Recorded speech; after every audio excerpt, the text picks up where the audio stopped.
Novamente, boa noite a todos. Convido a amada igreja a abrir suas Bíblias para o Evangelho de João, capítulo 13. E nós iremos ler do verso 33 ao verso 35.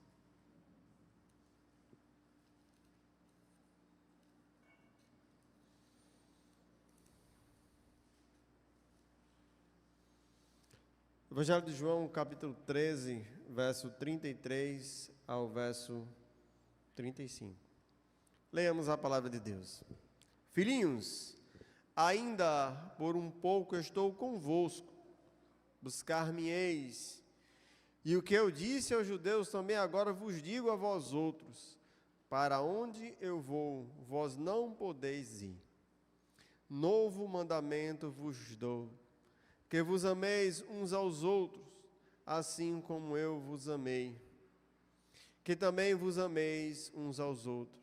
Nisto conhecerão todos que sois meus discípulos, se tiverdes amor um aos outros. Vamos orar nesse momento.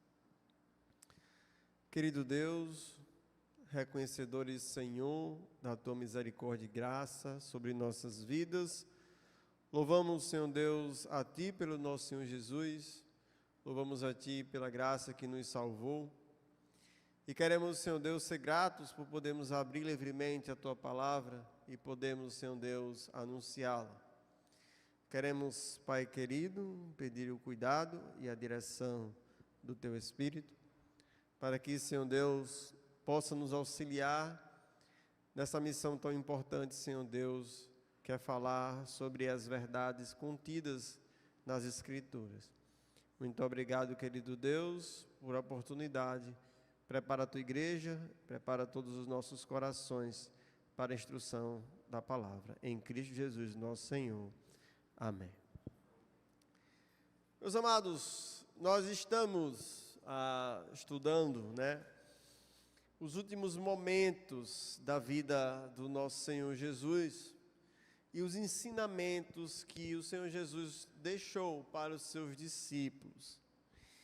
E é importante trazermos à nossa memória algumas coisas que Jesus já ensinou nesses últimos momentos. Jesus começa essa última comunhão com os seus discípulos, ensinando os princípios muito válidos e valorosos para a vida cristã, que é os princípios do serviço e da humildade. O Senhor Jesus ali naquele último momento lavou os pés dos seus discípulos, ensinando princípios muito fortes para a nossa vida. Aqueles que seriam seus discípulos e que anunciariam o Evangelho pelo mundo deveriam imitar o seu Senhor. E aí ele disse: o servo não é maior do que o Senhor. E se eu fiz isso, vocês devem também servir uns aos outros. Após isso, nós vimos a trágica história de Judas. A trágica história daquele homem que viveu tão perto, mas ao mesmo tempo, seu coração estava longe de Jesus. E vimos quão trágico é a realidade daqueles que perdem a oportunidade, que escutam a palavra do Senhor, que tiveram uma proximidade, no caso de Judas, foi testemunha ocular, tão perto do Senhor, mas tão longe, porque o seu coração amou mais o mundo, amou mais as trevas, a avareza, a riqueza, e por causa disso perdeu o maior bem, que era a comunhão de Cristo e a graça do Senhor Jesus em sua vida. Agora, nosso Senhor Jesus vai iniciar o ensino de outro grande princípio. Interessante que o texto começa assim: filhinhos. Aqui é a primeira vez que Jesus trata aos seus discípulos dessa forma. E eu gostaria de trazer à memória dos irmãos quem escreveu esse livro, o apóstolo João. Posteriormente, João vai trabalhar tanto essa frase lá nas epístolas de João, filhinhos, filhinhos e filhinhos. A tratativa aqui diz respeito a quando nós chamamos uma criança mesmo. Aquela ideia de quando nós vimos nossos filhos e chamamos de criancinha, pequeninos. Lá em João, no Evangelho, aliás, na Epístola de João, várias vezes João usa esse mesmo termo. Filhinhos meus, estas coisas vos escrevo para que não pequeis. Se todavia alguém pecar, temos advogado junto ao Pai. Filhinhos, eu vos escrevo porque os vossos pecados estão perdoados por causa do seu nome. Filhinhos, agora pois permanecei nele, para que quando ele se manifestar tenhamos confiança e dele não nos afastemos. Filhinhos, não vos deixeis enganar por ninguém. Aquele que pratica a justiça é justo, assim como ele é justo. Filhinhos, não amemos-nos de palavra, nem de língua, mas de fato e de verdade. Interessante que a última vez que João fala essa palavra lá na sua epístola, ele diz exatamente o tema central do que nós vamos falar hoje. Filhinhos, filhinhos, não amemos de palavra nem de língua, mas de fato e de verdade. No que se refere, meus irmãos, ao tema principal dessa passagem, o amor, todos nós continuaremos sendo crianças, precisando aprender. E eu gostaria de começar a refletir exatamente sobre isso. Jesus chama os seus discípulos de criancinhas, aqueles que precisavam ser ensinados.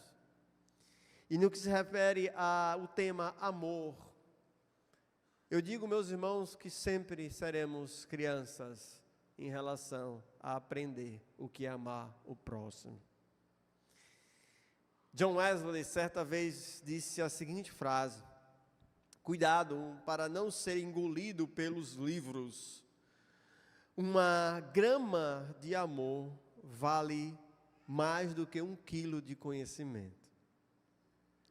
Ou seja, meus irmãos, esse tão grande princípio ensinado pelo Senhor Jesus é algo extremamente válido para as nossas vidas.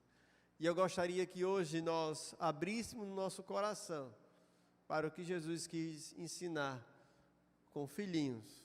É necessário que vocês aprendam algumas coisas em relação ao amor.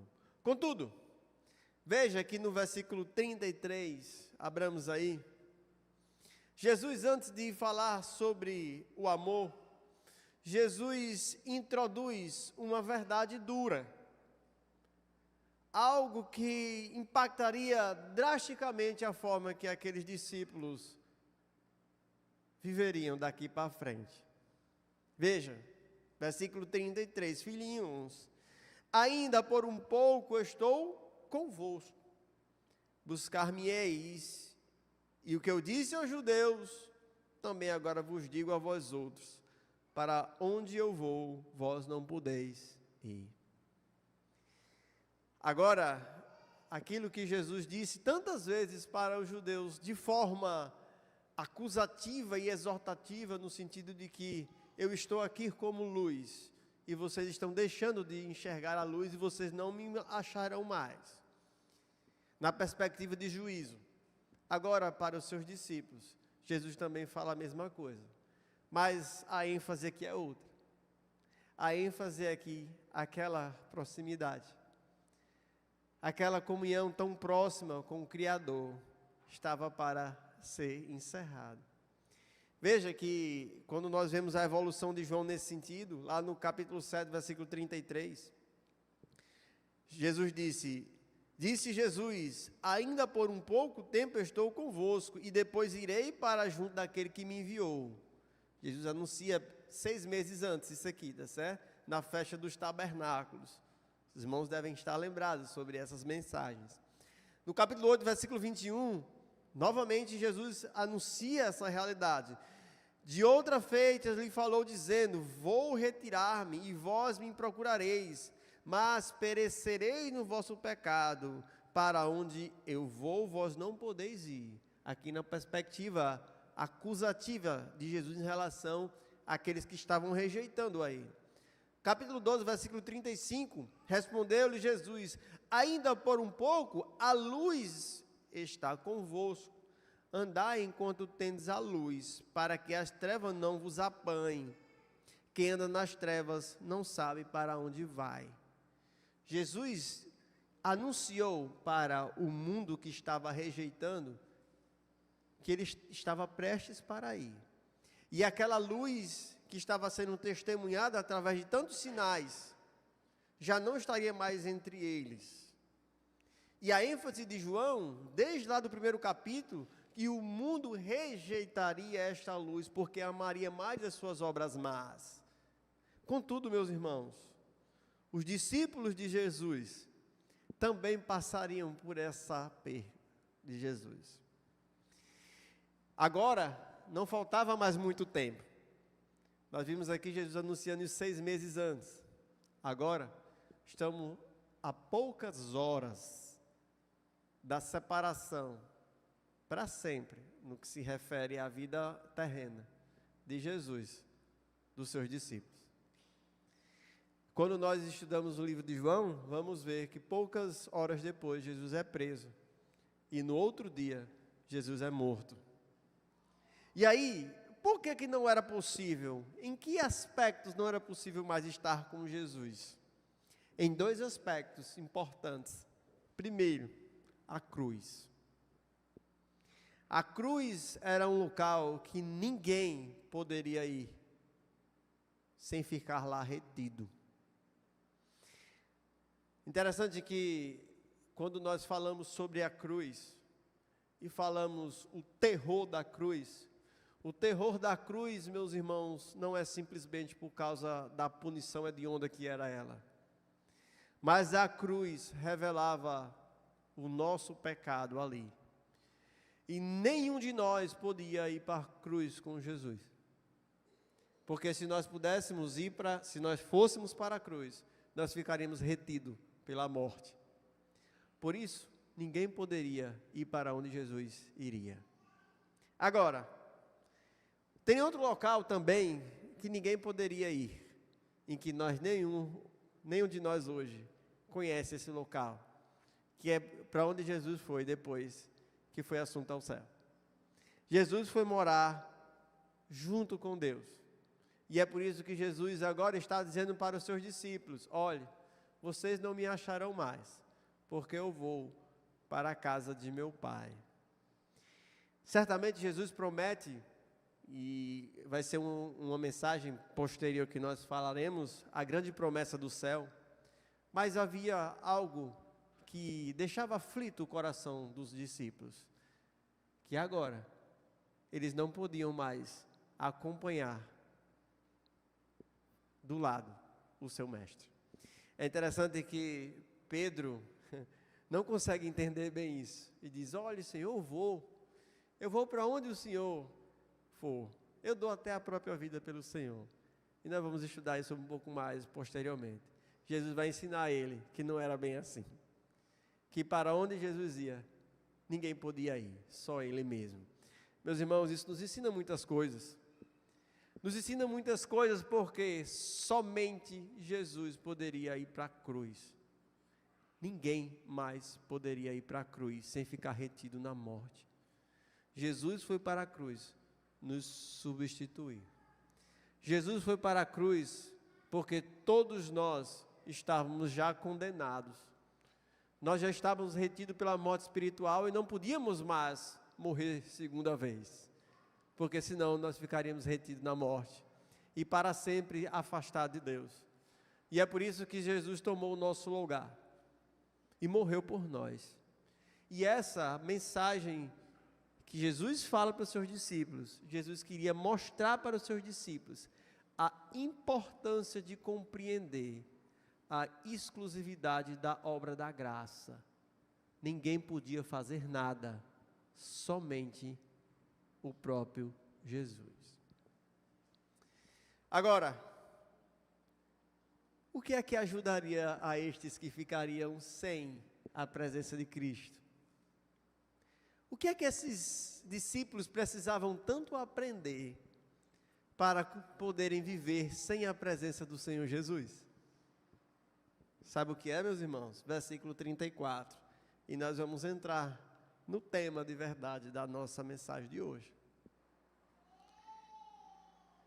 Jesus diz: novo mandamento vos dou.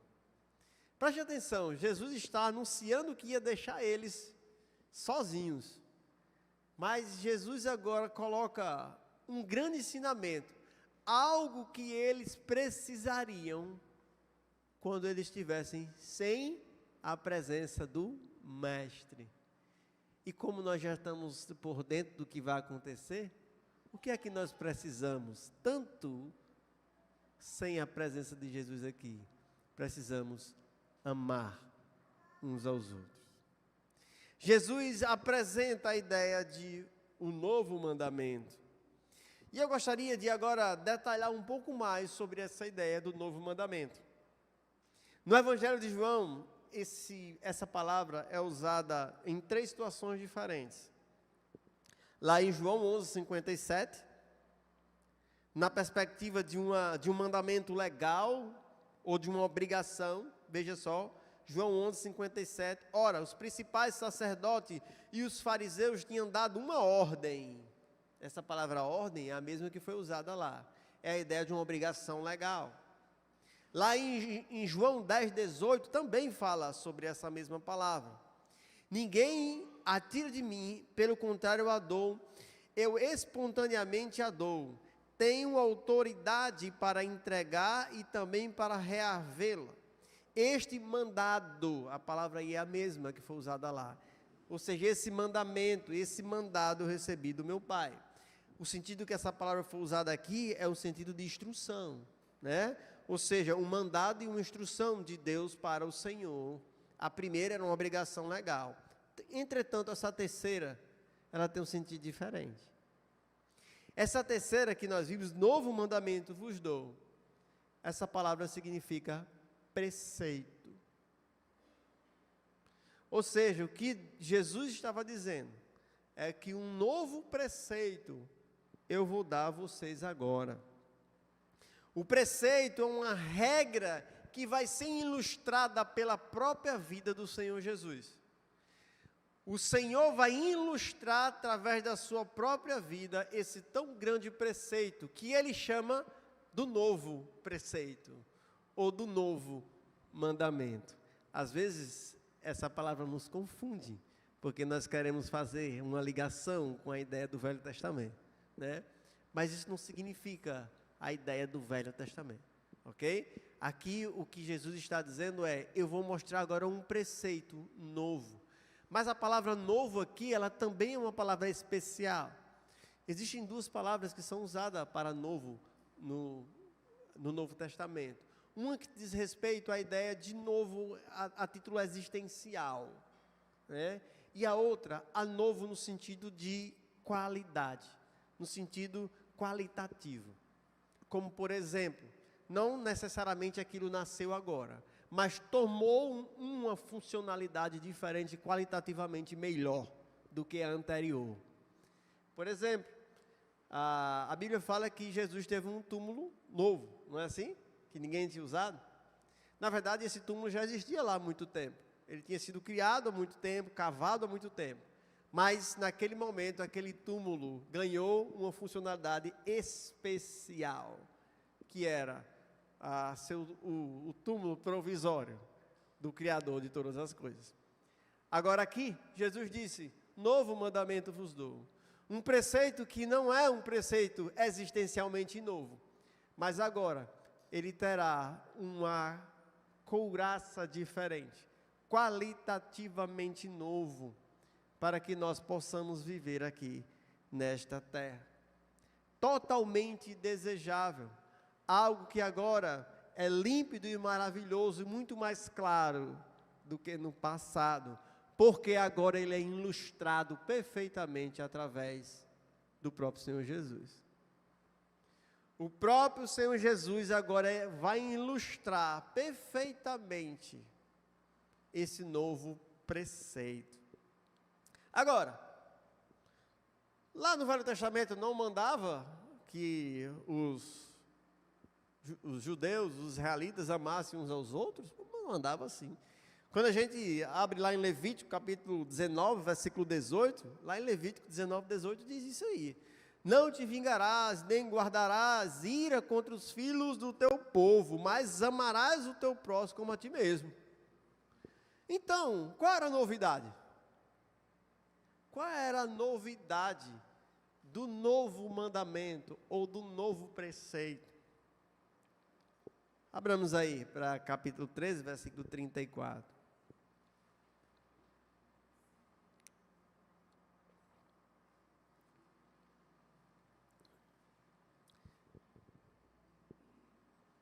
O texto diz: novo mandamento vos dou, que vos ameis uns aos outros. De que forma? Bem alto, irmãos. De que forma? Como o quê? Como Ele amou a nós. E essa, meus irmãos, é a diferença. Essa é a grande diferença que o Senhor vai ensinar aqui. Novo mandamento vos dou, que vos ameis uns aos outros. Só que agora existe uma ilustração perfeita deste amor. Existe uma ilustração que nós podemos enxergar perfeitamente desse amor, que é o exemplo do nosso Senhor Jesus. Então, o que Jesus requer de nós no sentido de amarmos uns aos outros? O que é que a vida de Jesus e as obras que Jesus fez nos ensina de maneira nova, que nós podemos compreender esse amor de uma maneira diferente? Veja, o amor de Jesus, em primeiro lugar, é um amor capaz de renunciar. A Bíblia diz que o Verbo se fez carne e habitou entre nós. Paremos para pensar, meus amados irmãos. O Verbo se fez carne e habitou entre nós. A palavra verbo significa a palavra que cria. É a palavra de ação. Quando vemos que Jesus é chamado Verbo, é aquele que criou todas as coisas, que tinha todo o poder e toda a majestade em suas mãos, que não estava retido em absolutamente nada, em que não havia limite para o seu poder, mas este foi capaz de renunciar isto. Então, a primeira coisa que nós vamos entender é que o amor de Cristo, que Ele quer que nós aprendamos, é que é um amor capaz de renunciar tudo. É o amor, Jesus deixou a sua glória, ou seja, o texto diz que o Verbo se fez carne e habitou entre nós. Meus irmãos, imagine que o Deus Criador de todas as coisas, como nós vimos ontem lá na mensagem de Isaías 40, aquele que conta todas as estrelas e sabe cada uma pelo seu nome, aquele que as nações é como o pó da terra, aquele que olha o céu e abre como um pergaminho, aquele que todos os poderes daqui são como pó, este aí se fez carne e habitou entre nós. Para este se fazer carne e habitar entre nós, ele teve que renunciar tudo. Todas essas coisas aí que nós estamos acabando de falar, que definem a soberania e o poder de Deus. Pergunto, meus irmãos, o que nós estamos dispostos a renunciar para amarmos o próximo? Qual é o grau de renúncia, meus irmãos, que está em nosso coração hoje, para que nós possamos amar o próximo? Jesus disse: amemos uns aos outros assim como eu vos amei. Mas o amor de Jesus também é capaz não só de renunciar, mas também de abrir mão de usar aquilo que podia usar. Lá em Filipenses capítulo 2, versículos 5 e 6, diz que ele não julgou por usurpação ser igual a Deus, antes a si mesmo o quê? Ou seja, ele abriu mão de usar. Ele tinha, mas ele abriu mão. Ele podia tudo, mas ele abriu mão. O amor de Jesus Cristo por nós é aquele que não só renuncia, mas também abre mão dos seus direitos. Meu irmão, você renuncia em prol do próximo? Você abre mão daquilo que é legitimamente seu por causa do próximo? Por causa do seu irmão? E meus irmãos, isso é tão profundo, isso define um pouco de como nós começamos a entender esse amor que Jesus teve por nós. Agora, além de renunciar, abrir mão, o amor de Jesus é capaz de ser o menor de todos. Olha só como é o amor de Jesus. Ele renunciou tudo, ele abriu mão de usar. Quando Jesus estava aqui, meus irmãos, Jesus teve fome, Jesus teve sede. Se vocês acham que Jesus tinha poder de fazer alimento para si próprio, tinha. Jesus alimentou 5.000. Mas ele abriu mão por amor a nós. Abriu mão para ser o homem perfeito, aquele que depende 100% de Deus, aquele que dá exemplo nele mesmo, dependendo 100% de Deus. Agora, poderia não ir a tanto, né? Mas Jesus decide amar, sendo o menor de todos. Interessante que alguns versículos anteriores, o Evangelho de João diz que Jesus deitou água numa bacia e passou a lavar os pés dos seus discípulos e enxugar com a toalha.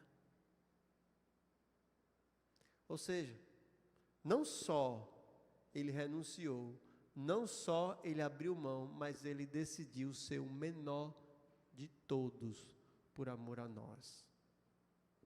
A forma que Jesus morreu evidencia isso. Jesus morreu de uma das formas mais cruéis e desprezíveis e humilhantes daquela época. Era morrer numa cruz. Muito provavelmente, Jesus deve ter morrido numa cruz nu, coisa que os filmes não relatam, né?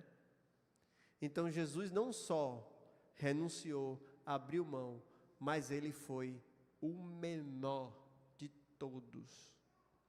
E é estes 3 princípios que norteiam o primeiro passo da ordem que Jesus diz: novo mandamento vos dou, que ameis uns aos outros como? Assim como eu vos amei. Com espírito de renúncia, com o espírito de abrir mão de si e com o espírito de ser o menor. Agora, além disso, não para por aí as características do amor de Jesus para nos ensinar. Jesus também requer que os seus discípulos mostrem um amor sacrificial. Além de Jesus querer de nós esse amor uns pelos outros dessa forma, através de renúncia, de abrir mão e de ser o menor, mas não para por aí. Nosso Senhor também nos ensinou que o amor verdadeiro, ele é um amor sacrificial. É um amor que no sentido humano, ele pode não ser prazeroso.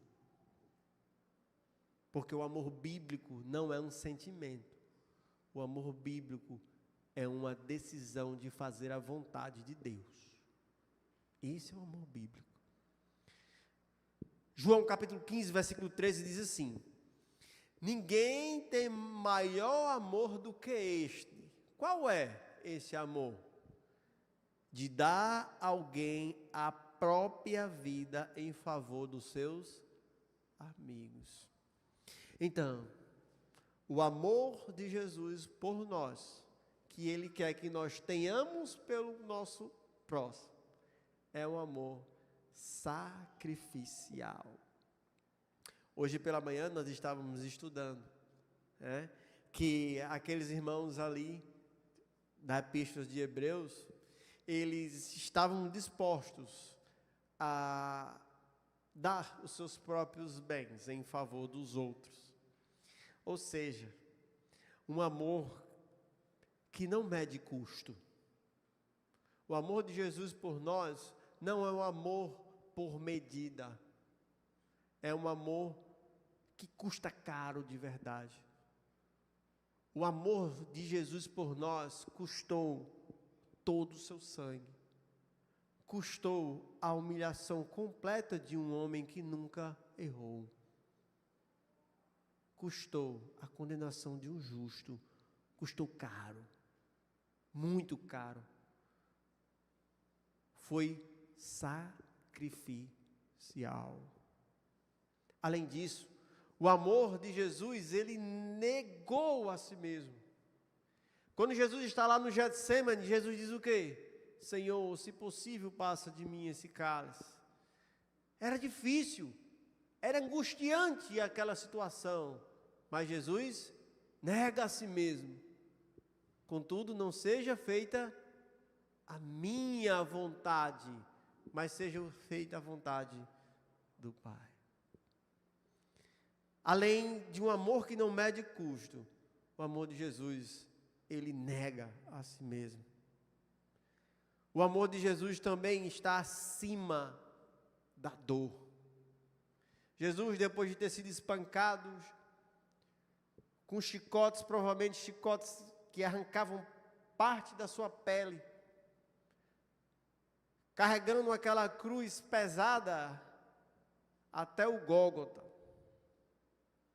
Mas quando Jesus chega no pé da cruz, Jesus olha para aquela multidão que escarnecia dele e diz: Pai, perdoa, porque eles não sabem o que fazem.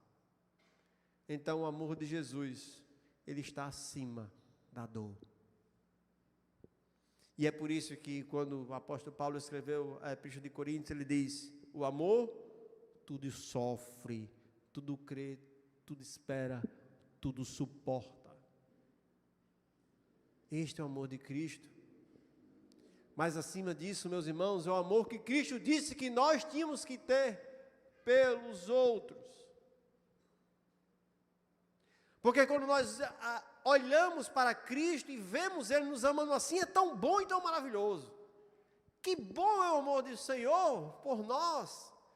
Um amor que renuncia, um amor que abre mão de tudo, um amor que levou-lhe a cruz para que nós sejamos salvos. Mas, meus irmãos, a verdade continua. A verdade diz o quê? É desse jeito que nós temos que amar o outro. Não é bom e maravilhoso ser objeto desse amor? Não é bom e não é maravilhoso ser objeto desse amor? Sim, meus irmãos. Mas Jesus diz que vocês têm que amar desse jeito o outro. E ele termina dizendo: dá a vida por o outro. Então, meus irmãos, Jesus dá um ponto final na ideia de padrão máximo. Qual o padrão máximo do nosso amor para com o nosso próximo? Temos que dar a própria vida pelo próximo. E quando nós começamos a avaliar essas coisas, vemos o quanto nós estamos longe, né, meus irmãos, de amar as pessoas assim. O quanto nós estamos distantes desta realidade, de amar como Jesus amou. E é por isso que ele diz: novo mandamento vos dou. Ele dá uma roupagem completamente nova, um frescor novo a esta compreensão do que seria amar o outro. Mas, meus irmãos, não foi com um exemplo frio, foi com um exemplo vivo. Um exemplo de si mesmo. Agora, Jesus também requer de nós que sigamos um exemplo de um amor constante. Veja, Jesus quer que nós amemos os outros assim como Ele amou. Esse amor também tem que ser sacrificial. Mas não para por aí. Ele tem que ser constante. Nós precisamos amar o outro de maneira sacrificial, mas de uma forma constante.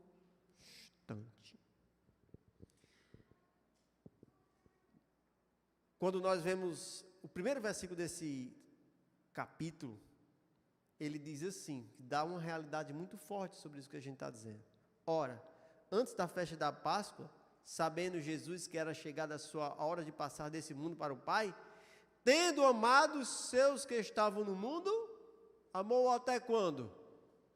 Amou-os até o fim. Então, meus irmãos, quantas vezes eu tenho que amar o meu próximo? Até o fim. Todos os ensinamentos que Jesus está dando aqui é para mostrar que Ele amou os seus discípulos constantemente.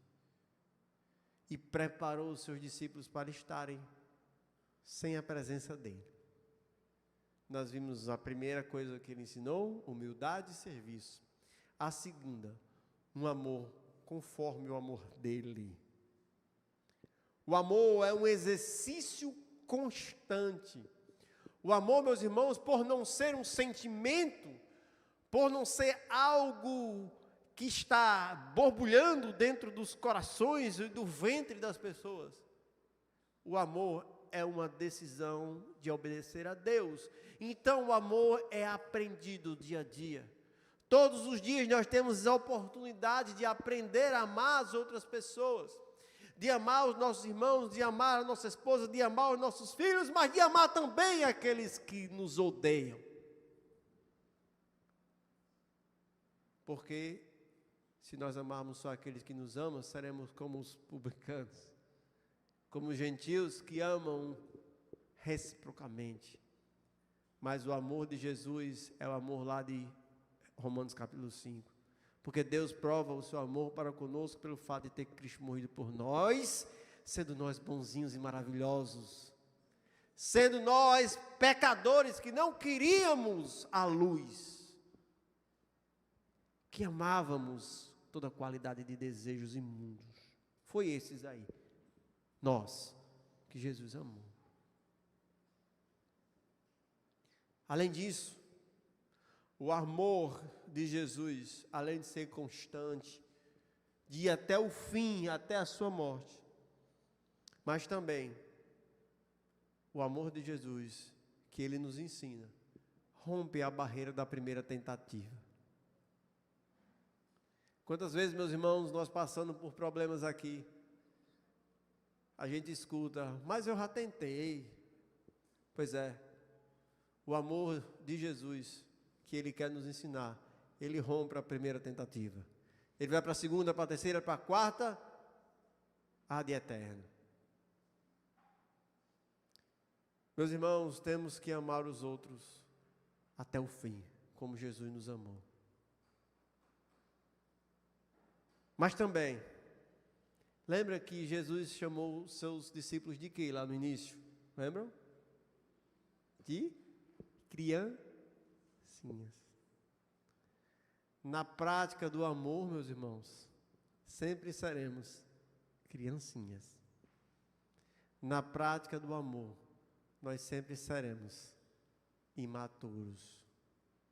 Porque em nós habita o pecado, que é o desejo intenso de satisfazer a si mesmo. E o amor é exatamente o contrário disso. O amor é renunciar a si mesmo em prol do outro. Por essa razão, seremos sempre criancinhas nisto.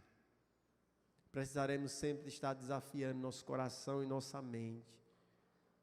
Precisamos estar sempre voltado nosso coração para o que Deus quer para nós. Desafiando sim, sacrificialmente, estando disposto a sofrer, estando disposto a passar por dores, na missão de amar o outro. Agora, Por fim, o amor genuíno, profundo, constante e sacrificial um pelos outros é o que distingue você, meus irmãos, daqueles que são os discípulos falsos de Cristo. Olha aí, versículo 35.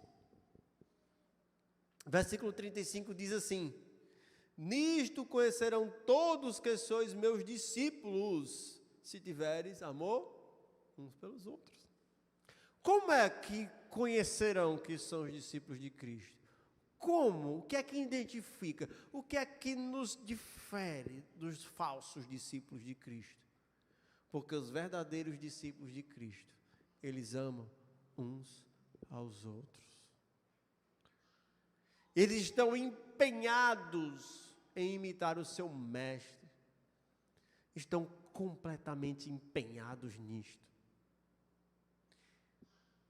A tradição diz que o apóstolo Pedro estava tão empenhado em ser discípulo de Jesus, estava tão empenhado nisso que quando ele foi morrer, ele não aceitou ser crucificado da mesma forma, diz a tradição, que ele pediu para ser crucificado de cabeça para baixo. Sabe o que é que significa isso, meus irmãos? É que o apóstolo Pedro, se isso realmente for verdade, diz a tradição que é, ele estava disposto a que o servo não é maior do que o seu senhor. Se ele diz, eu vou me identificar com o Senhor Jesus, no limite do que eu posso.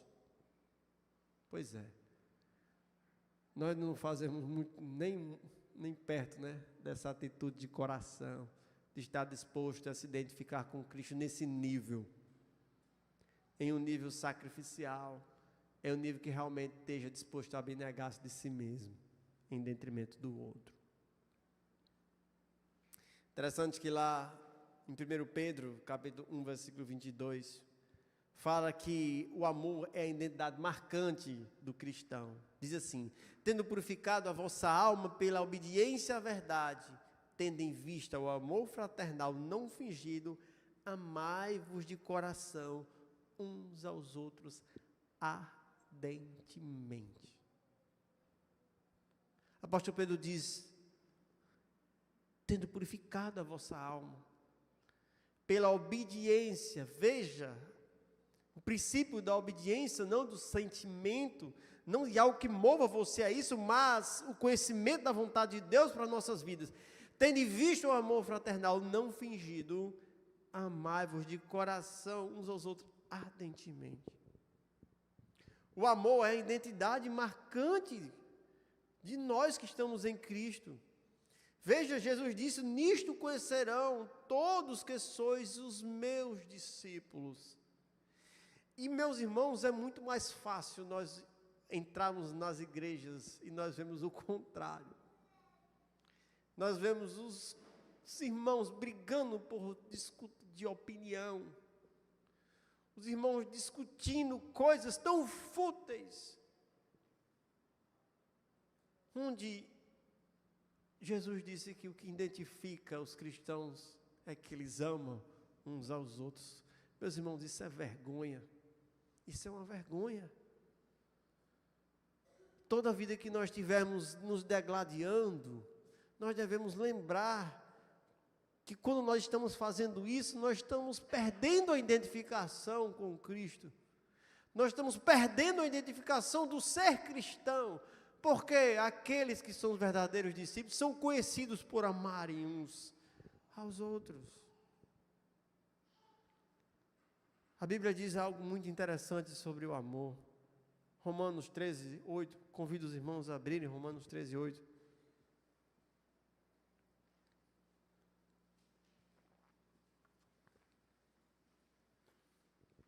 Veja, olha só o que Romanos 13, 8 diz. A ninguém fiqueis devendo coisa alguma, exceto o quê?